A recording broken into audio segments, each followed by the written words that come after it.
كيفكم يا جماعة؟ شو الأخبار؟ اليوم طلع لي فيديو عن شغلة صايرة ببلاد السلام، بلاد الإنسانية اللي هن كتير بيقدروا حقوق الإنسان. أوروبا مثل العادة. الشيء اللي صاير إنه في واحد هو فلسطيني ومرته سورية، وعايشين وين؟ عايشين بهولندا. اللي صار إنه هذا الزلمة جاء خبر إنه رفقاته اللي بفلسطين، وإنه هو بده يترحل من هي البلد وبده ياخذوا منه ابنه. يعني إجا هيك فجأة، كل شيء أخبار سيئة ممكن تجيك بالعالم اجته. فهو شو عمل؟ صار معه انهيار عصبي. فشو تفشش؟ بمين تفشش؟ بمرته؟ لا، ما تفشش بمرته، متفشش بالبراد، كسر البراد وكسر الخزانه اللي قاعده بقلب غرفته، بقلب بيته له.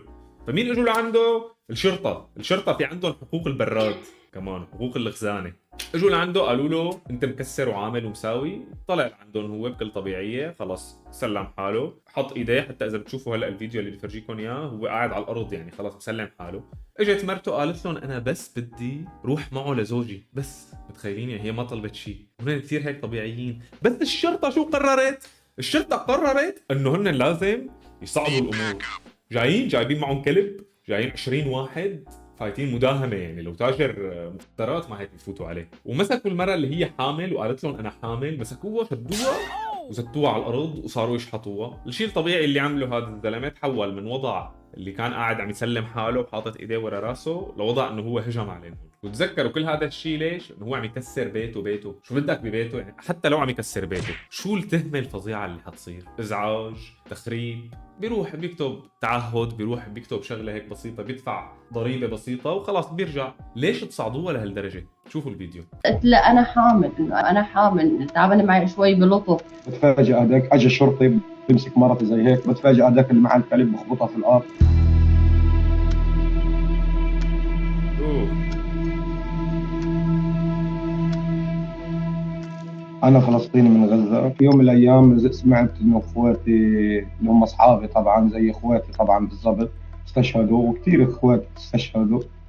فكانت يعني الستريس زاد عندي. فالمسؤول تبعي بناديني، كان عندي موعد، فبقول لي انت راح تترحل على مصر لا محال، ما في اي سبب يمنعك من الترحيل، وزوجتك راح تترحل على المانيا وراح ياخذوا الطفل قال منك حمايه الطفل. طب ليش؟ مرتي يعني تتعب وتخلف عشان انتم تاخذوا الطفل؟ هي القصه تبع انه ياخذوا الطفل. اي شيء انت بتساويه هنيك حقوق انسان. حقوق انسان. لازم نحن ناخذ الطفل تبعك ونروح نحن نقيمه من عند ابوه وامه، ونروح نحن نحطه عند عالم غريبه هيك، نعمل له غسيل مخ، نطلعه حدا متخلف عقليا. الشغلات هي كثير بسمع عنها، لدرجه في عندي عالم بالمانيا مثلا بيخافوا انه يعاملوا ابنهم باي طريقه. يعني انت هون معلم، كلنا اكلنا ضرب نحن وصغار، كلنا اكلنا ضرب، ما فيك تنكر. ليك نشقفه واحده لساتنا بس كبرنا، ممكن في شويه تخلف عقلي بس لساتنا شغالين. ما فيك تلمسه لابنك. ابنك بيعمل كل شيء. اذا قام هو كسر البيت كله، عرفت كيف؟ انت ما فيك تلمسه. اذا لمست ابنك شرطه، جيبوا الشرطه فورا، خذوا هذا الولد منه. فعليا انتم هيك ما عم تعاقبوا الاهل بس، انتم عم تعاقبوا الولد وقت عم تسحبوه من عند اهله لما تكون القصه تافهه. فكتير بيخافوا هن هنيك انه ما بتقدر تربي ابنك على ولا شيء. اذا هو عمل شيء غلط وقلت له ما بصير هذا الشيء، بيروح بيشتكي عنك على الشرطه، بيقول انا عم اتعنف، انا عم يغيروا لي الطريقه اللي بدي اعيش فيها. جابوا لي القوه اللي هم عنصريين هدول، جابوا لي البوليس، قلت لهم انا عم يقول هن عنصريين، قال لهم انا فلسطيني. طب برو، انت ضروري تقول لهم انك فلسطيني؟ واضحه القصه انه فيها عنصريه، واضحه، لانه عم يتعامل هو بطبيعيه وعم يتعامل عادي وهن هجموا عليهم. القصه عنصريه قولا واحدا. من غزه. زوجتي حامل، ما تحكوا معها. قالوا لنا اوكي اوكي اوكي. بعدين انا بتفاجئ، برفع ايدي بكل احترام، او الفيديو بيثبت ذلك، ولسه لو يجيبوا الفيديو كامل متكامل حيبين اكثر. بتفاجئ هذاك اجى الشرطي بيمسك مرتي زي هيك، يعني مش الشرطي اللي خبطها في الارض، لا اللي قبل. شوفوا ايديه مرفوعين، رافع ايديه لورا لفوق. خلص شو بدكم اكثر من هيك؟ بيمسكها زي هيك، بقولها انه ابعدي يعني من هون. فقالت له لا ما بدي ابعد، بنفع اروح مع زوجي. حتى يعني هن عم يسحبوا مرته، هو نزل على الارض هيك وعم فرجيهم انه هو مسلم حاله. شو بدكم بمرته؟ ما شو دخلها مرته؟ وتعاملوا معها باحترام شويه. لو بتفاجئ هذاك اللي مع الكلب بخبطها في الارض، فانا طبعا ما راح اقدر اشوف انا بنتي ومرتي بنهانوا قدامي، ما عادش ولا كان اللي يشوفهم وضل يتفرج عليهم. فجيت اخذ حق بنتي ومرتي، فهم ما عجبهم الحال، خلوا الكلب يهجم علي وعلى مرتي، وقعوني في الارض وهجموا علي عدايد في بطني ضلوا يزقوا فيا لحد ما وقعوني على الارض ومسكوا. يعني هي تطلع القصه انه هو هجم على رجال شرطه، بس هن اللي هجموا عليه فعليا بدون سبب. لو هو عامل شيء وقاعد عم يعاندهم ايه بتقول اوكي، بس هو فعليا مسلم حاله هن هجموا، فمفروض هيك تعتبر دفاع عن النفس، بس مستحيل يعتبروها هيك، مستحيل يعتبروها هيك. ليش؟ لانه فلسطيني وهي سوريا، فمعلم بتحس انه هي مو حمايه حقوق الانسان، هي حمايه حقوق المو فلسطيني ومو سوري. شعرها وخبطوها في ظهرها وهي عامله الديسك. عم بسأل الشرطة إذا فيني أروح معه ولا لا. لسه ما لحقت اخذ الرد، ولا بتفاجأ بضربة الشرطي اللي جنبي وهو والكلب تبعه. وبعد ما انا اكلت الضربة من الشرطي ووقعت، المرة لما اجت شحطتني شافت بطني، وحتى قلت لها انا حامل، انه انا حامل، تعبانة معي شوي بلطف. ما ردت علي، مثل كأنه يعني كانت هيك قاسية بالتعامل كتير. انا بلشت اعراض الطلق عندي من اول ضربة اكلتها لبين شي 3 أيام ضل الطلق عم يجيني، واليوم الرابع والخامس طبعا عشتهم هدول أصعب كمان يومين. وبعدين ولدت بنتي بخير الحمد لله. لو شو الحمد لله انه هي ولدت بنتها، يعني البنت ما صار لها شيء. بس انتم متخيلين عملوا كل هذا وهن على اساس حقوق انسان؟ المفروض انه يقدروا هدول يرفعوا قضيه عليهم ويطلعوا منهم مصاري بلاوي، بس مو هذا الشيء اللي حيصير. ليش؟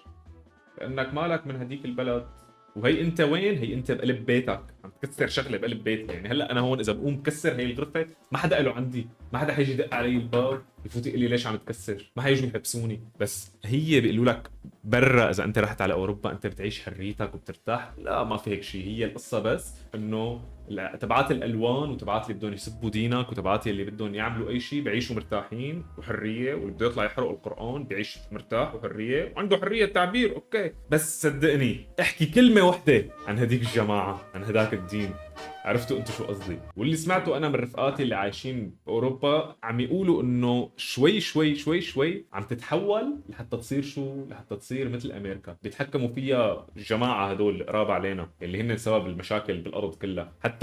حتى في حدا فرجاني بالمانيا واحد طلع عم يبكي انه شو، انه نحن اليهود، انه نحن هديك الجماعه كثير زعلان عليهم وما وفيناهم حقهم، وكان هو خالصه مدته. Ob denn den Juden niemand geholfen habe.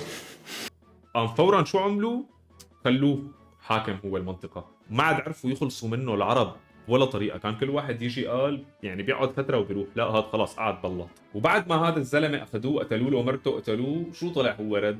وانه انا ايش عملت اصلا عشان يعمل هيك؟ هو كسرت تلفزيون، كسرت ثلاجه، سمعت خبر سيء في غزه، شباب اصحابي طبعا استشهدوا، فقلت يعني حزنت انا من جواتي، فصار عندي انهيار عصبي، كسرت فشت غلي في التلفزيون، في الثلاجه، في الباب. مو حاجه كبيره، في غرفتي، هذه غرفتي مو املاك حد ثاني، غرفه واحد ثاني رحت كسرت فيها. فاجى البوليس، قلت له انا راح اتعامل معك باحترام، يعني طالع باحترام، ومرتي حامل بالشهر التاسع، بالله عليك تعامل معي باحترام. رفعت ايدي زي المؤدبين وقلت خلاص يعني حاروح ياخذوني حمض تعهد واسحب حالي وارجع تاني. فبتفاجئ في فعلته هذه لما خبط مرتي هيك على الارض بدون اي سبب من الاسباب. يعني قلت له انا بس بدي اروح مع زوجي وبعدها احضنه، ما بدي شيء ثاني. أنا بس بدي أعرف شو التهمة اللي بدك تحطها لواحد كسر التلفزيون ببيته؟ شو التهمة؟ مين رافع عليهم أصلا؟ مين اللي راح اشتكى؟ مين؟ شركة ال جي راح اشتكت عليهم؟ مين يلي بده يطلع يقاضيهم ويقول لهم إنه أنتم كسرتوا تلفزيون؟ يعني القاضي شو حيحس وقت يطلع يقول هيك شغله؟ كثير الموضوع غبي، كثير الموضوع غبي. ونهايه القصه ما عرفنا شو صار بالنهايه، يعني اخر شيء شو انحكم عليهم. بس اللي عرفناه انه طلع خبر اللي اجاه اللي زعله طلع كذب. فيعني هو عصب وتضايق وعمل كل هذا الشيء على اخبار اصلا كذب. فديروا بالكم لما تسمعوا خبر مو مين ما كان تصدقوه. والاخبار السيئه للاسف كثير صايرين عم نسمع منها شغلات. فبدي فرجيكم فيديو لواحد، يعني انت وقت تشوفه بتقول هذا الزلمه يعني عامل جريمه كثير كبيره. شوفوا. Let's make كبسة.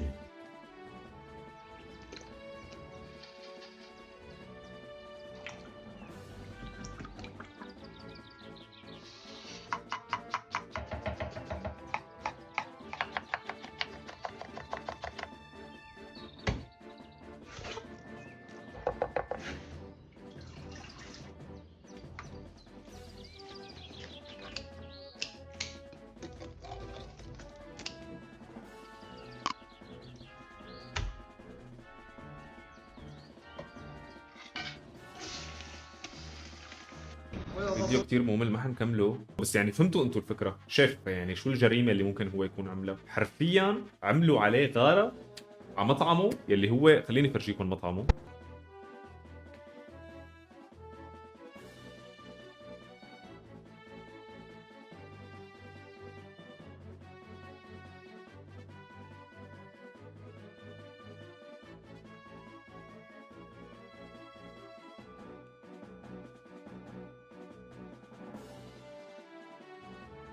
شفتوا المكان شو حلو؟ عملوا عليه غارة جوية، عبارة عن مطعم. شو ممكن مطعم يكون عامل لحتى انت تقصفه؟ وهلا حفرجيكم هاي الفيديوهات كلها هو منزلها قبل ما تصير الغارة. شوفوا هذا الفيديو كمان.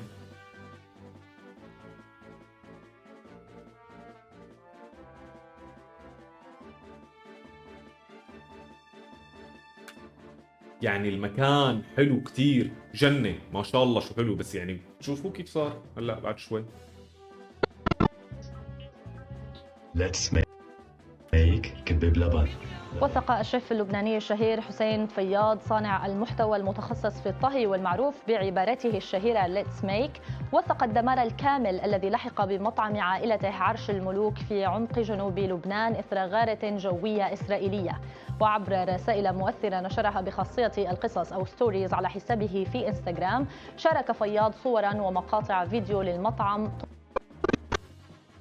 هي مثل ما قلت لكم الشغلات اللي انا فرجيتكم اياها، شوفوا هيك كان، شوف شو حلو، هيك صار.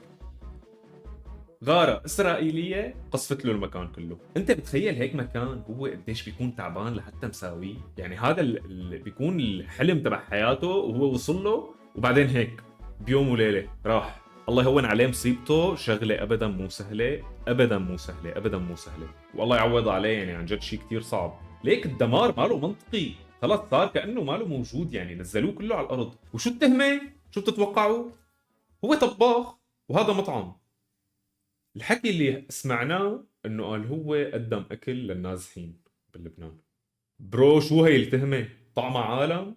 يعني حتى لو شو ما كانوا، مين هدول ما كانوا العالم؟ اذا انتم معتبرينهم انه هن ارهابيين، فانه هو طعماهم، هو ما اعطاهم سلاح، هو ما دعمهم بشيء، هو طعماهم بس. شو هي التهمة؟